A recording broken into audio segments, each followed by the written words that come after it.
Bonjour ou bonsoir. Suite de notre méditation sur l'illusion. Il s'agit donc de dissoudre l'illusion que Dieu est extérieur, qu'il serait séparé de nous,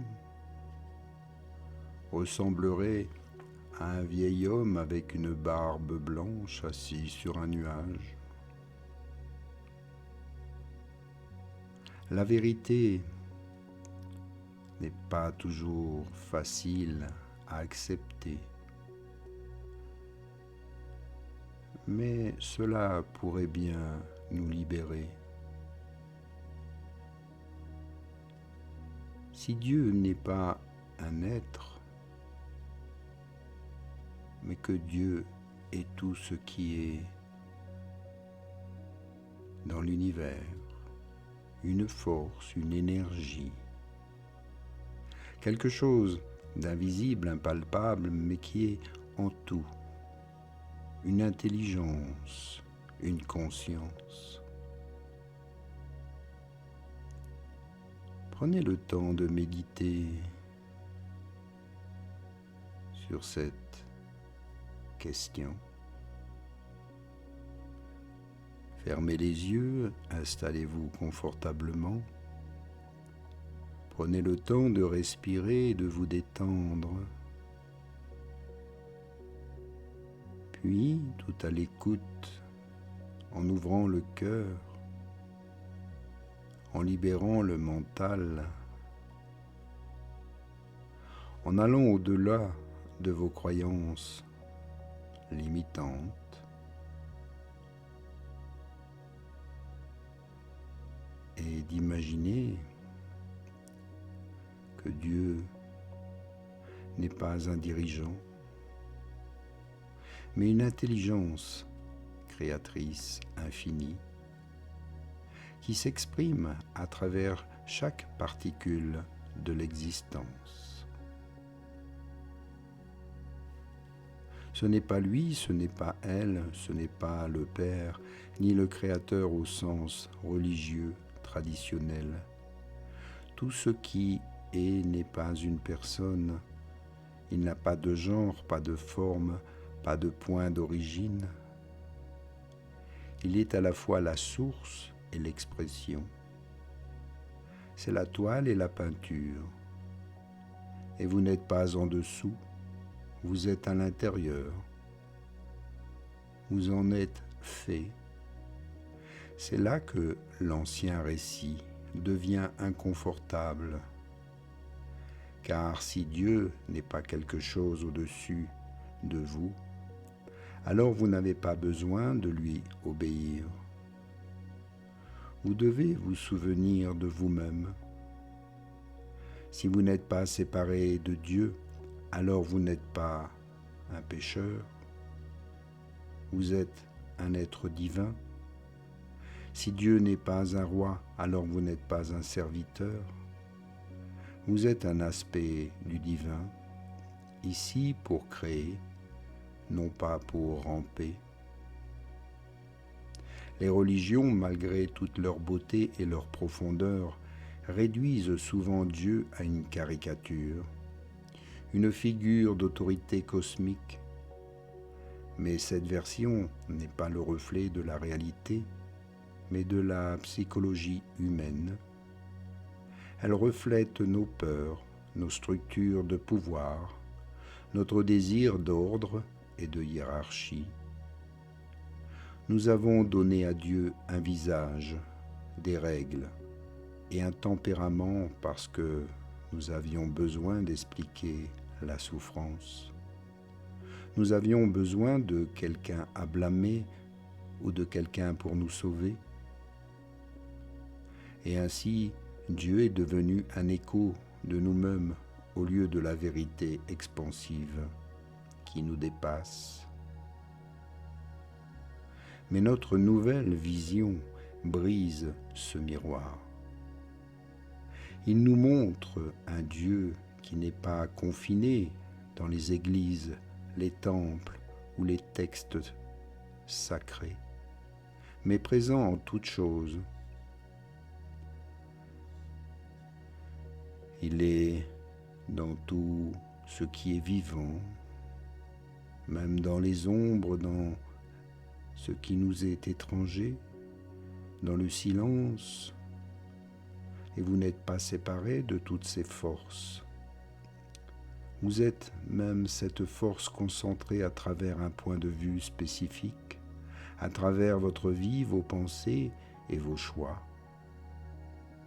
Et lorsque vous commencez à le comprendre, vous cessez de vous sentir petit, vous cessez de rechercher la valeur parce que vous comprenez que vous n'avez jamais été en dehors de la grâce, que vous en avez jamais été rejeté, car vous êtes divin et vous l'avez toujours été.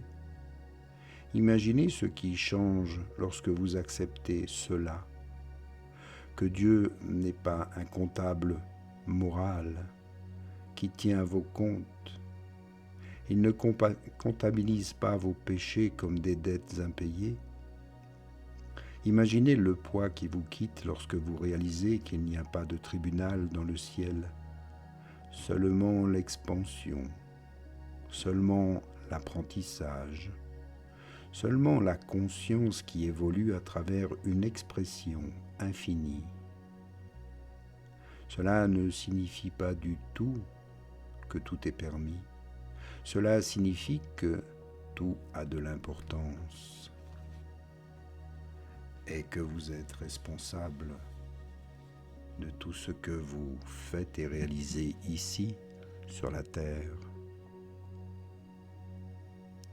Et ne croyez pas que vous serez puni. Faites et ressentez tout ce qui se répercute à travers tout ce qui est.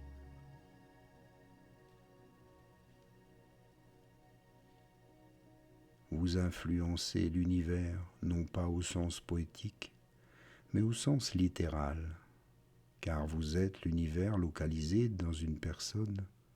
Lorsque vous parlez, c'est le divin qui parle. Lorsque vous aimez, il s'expand. Lorsque vous créez, il grandit. Lorsque vous avez peur, il se contracte. Ce n'est pas de l'ego démesuré, c'est une responsabilité sacrée. Mais il est facile de comprendre pourquoi l'ancien modèle a perduré. On peut négocier avec un Dieu lointain, on peut lui obéir ou le craindre, l'utiliser pour justifier des systèmes de contrôle, de faire des guerres en son nom. Ce genre de Dieu soutient les structures de pouvoir. Mais en fait, ce n'est pas le cas. On ne peut pas transformer tout ce qui est en armes. On ne peut pas menacer les gens avec un champ de conscience créatif. On ne peut pas bâtir un empire autour d'un Dieu qui dit aux gens qu'ils sont déjà divins. Et c'est la véritable raison pour laquelle cette connaissance a été reléguée à la marge. Parce qu'une personne qui sait qu'elle n'est pas séparée de Dieu ne peut pas être contrôlée. Elle ne recherche pas le salut, car elle le crée. Elle ne se soumet pas, elle s'exprime. Elle ne vit pas dans la crainte du jugement, elle vit dans la conscience du pouvoir. Et il ne s'agit pas d'abandonner votre foi, il s'agit de l'approfondir, d'aller au-delà des histoires qui vous ont été racontées dans votre enfance et de découvrir la réalité que votre âme a toujours connue, que vous n'êtes pas observé, vous êtes expérimenté par la source de l'intérieur à travers vous. Et chaque fois que vous agissez par amour, que vous créez à partir de la vérité, ou que vous vous éveillez à votre propre nature, alors vous donnez forme à la vie et nourrissez davantage cette source. Vous n'avez pas été créé par Dieu, vous avez été fait de Dieu. Il y a là une grande différence, car l'un vous rend petit, l'autre vous rend responsable. L'un vous maintient dans l'obéissance, l'autre vous libère. On vous a appris à voir votre vie comme une ligne droite qui va de la naissance à la mort avec des étapes clairement marquées. L'enfance, l'école, le travail, la retraite et enfin ce qui vient après. Vous regardez en arrière et vous appelez cela le passé. Vous regardez en avant et vous appelez cela l'avenir. Mais que se passe-t-il si toute cette structure, tout ce que vous croyez au sujet du temps, n'était pas réel? Et si le temps ne s'écoulait pas du tout selon ce flux, c'est un champ, chaque instant qui n'a jamais existé et qui n'existera jamais est déjà là. Maintenant, la seule raison pour laquelle vous ne le voyez pas ainsi, c'est parce que vous avez été conditionné à concentrer votre conscience comme une lampe torche éclairant une seule expérience à la fois. Mais en dehors de ce faisceau étroit, le reste du champ continue d'exister, pleinement vivant et pleinement accessible. Vous pensez que vous vous déplacez dans le temps, mais en réalité c'est le temps qui se déplace à travers vous. Votre naissance est toujours en train de se produire, votre mort est toujours en train de se reproduire. Ce moment où vous avez eu le cœur brisé, cette fois où vous avez ri jusqu'aux larmes, la version de vous-même qui a choisi une voie différente, tout cela n'a pas disparu. Ce n'est simplement pas là où se trouve votre attention en ce moment. Vous êtes à l'écoute d'une seule fréquence de votre moi sur un seul fil d'une tapisserie infinie.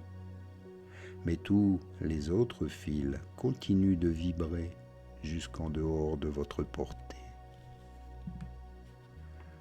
Vous avez sûrement déjà ressenti cela, cette impression de déjà-vu où quelque chose de nouveau vous semble étrangement familier, ou ces rêves vivants qui semblent plus réels que la vie éveillée, ou cette intuition soudaine comme si vous vous souveniez de quelque chose qui n'est pas encore arrivé.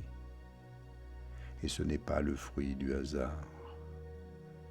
C'est simplement des échos d'une conscience parfois oubliée qui s'éveille ici maintenant, dans vos pensées, dans votre conscience. Alors, prenez le temps de l'expérimenter, de le vivre, de le respirer, ici et maintenant. Je vous remercie pour l'écoute de ce beau message et à bientôt. Namasté.